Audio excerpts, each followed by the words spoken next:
Let's talk about the software running in your head. Not on your computer, but the mental software you use to make business decisions. We're going to dive into a really powerful idea from Bill Bishop's The New Factory Thinker. This idea that our core business instincts might be dangerously out of date. So let me just ask you this straight up. Is your business thinking 200 years old? I know it sounds a little provocative, right? But the argument is that so many of our basic assumptions about business were actually forged way back in the Industrial Revolution. And to see if that old programming is still running in the background, let's just run a couple of quick thought experiments. Okay, picture this. You're in a boardroom at Apple. It's 1998. Apple makes computers, right? That's what they do. Then some executive stands up and says, hey, I think we should start selling music. Now, be honest. What's your gut reaction? Most of us, our brains would immediately say, absolutely not. We're a computer company, not a record store. See? That's old factory thinking. We define ourselves by our product. Okay, let's try another one. Let's go back to 1990. This guy, Howard Schultz, he pulls you aside, all excited, and tells you about his new company, Starbucks. His big plan? He's going to get people to pay $5 for a cup of coffee when, the average cup costs 50 cents. Would you have invested? Most people would have laughed him out of the room. No way people will pay that much. Our brains are just wired to compete on price. All right, last one. Two inventors, they've got this new search engine. It's pretty cool, and they want to call it Google. Would you have given that the green light? Google. It's kind of weird. It sounds like baby talk. It's risky. See, our brains are wired for conformity, for safety. Being plain and boring felt safe for a long, long time. So if you voted no to these, don't worry, you're not alone. It just means your mind is running on an old, outdated operating system. And that brings us to what we're actually talking about here. This is what the source calls old factory thinking. Think of it like a mental OS that was programmed into us during the Industrial Revolution. It's super simple, very linear, just like an assembly line. Step 1, define your business by a product. Step 2, build a factory to make it. Step 3, sell as many as you possibly can. And you know what? For 200 years, that worked like a charm. But the world's, well, it's not a factory anymore. To really see why this old way of thinking is such a trap today, the book gives us this perfect little story. It's the story of Harry the Hammermaker. And his journey, it just perfectly shows all the pitfalls of this old way of doing things.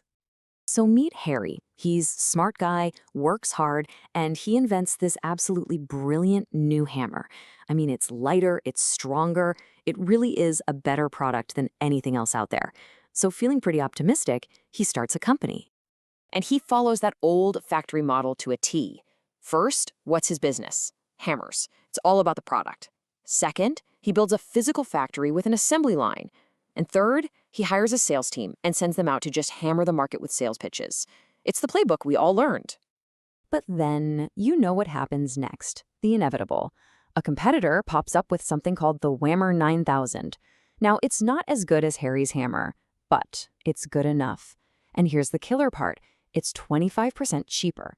All of a sudden, Harry's amazing innovation doesn't really matter that much. He's not selling a unique tool anymore. He's selling a commodity. And just like that, the only question customers ask is, how much? Harry gets sucked into this brutal race to the bottom. He's got to cut his prices, his profits shrink, and then more competitors show up. Pretty soon, a big national chain is basically giving away the Whammer 9000 for free just to get people in the door. And Harry's business, built on a truly superior product, goes under. So, here's the twist. Harry's failure had nothing to do with his product. His hammer was great. It was his thinking that was obsolete. His mental operating system crashed. So now, let's hit the rewind button and rewrite his story. Let's see what would have happened if he'd used a totally different approach. The new factory blueprint. This, right here, is the absolute game changer. The new factory version of Harry makes one fundamental shift. He decides his business is not about what he sells, hammers, it's about who he helps. In this case, do-it-yourselfers or DIYers. Just that one little shift in focus changes everything. So he follows this completely different 5-step model. First, he decides who to help. Then, he adds a big, inspiring idea. After that, he provides tons of free value to attract those people. Then he works to turn them from just customers into actual members of a community. And finally, he creates a one-stop shop to serve all of their needs. So instead of building a hammer company, Harry creates the Do It Together Club. He offers a free subscription where DIYers can connect, share tools, and get ideas for projects.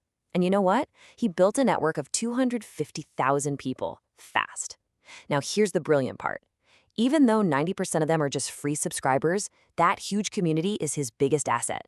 And the 10% who upgrade to a paid membership, that gives him a steady, predictable income stream. And in his one-stop store, Harry sells over 10,000 products. Yeah, he sells his own amazing hammers, of course, but he also sells the Whammer 9000 and screwdrivers and lumber and paint, literally anything his members could possibly need. He doesn't have to make any of it. He just connects the buyer and the seller and earns a commission. He's not a competitor anymore. He's the hub. So let's just pause here and put these two approaches side by side. The difference between the two Harrys isn't just a different business plan. It's a clash between two fundamentally different mental operating systems. I mean, the contrast is just so clear, isn't it? Old factory thinking focuses on the product, what I sell. New factory thinking focuses on the customer, who I help. The structure shifts from a rigid, linear assembly line to a flexible, networked value hub. The goal stops being about one-off transactions and becomes about building long-term relationships. And the mindset?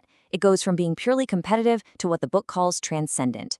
Your identity literally changes from "we sell hammers" to something so much bigger: "we empower DIYers." So, what does all this mean for you? What's the big takeaway here? The book uses this powerful metaphor that I think really helps.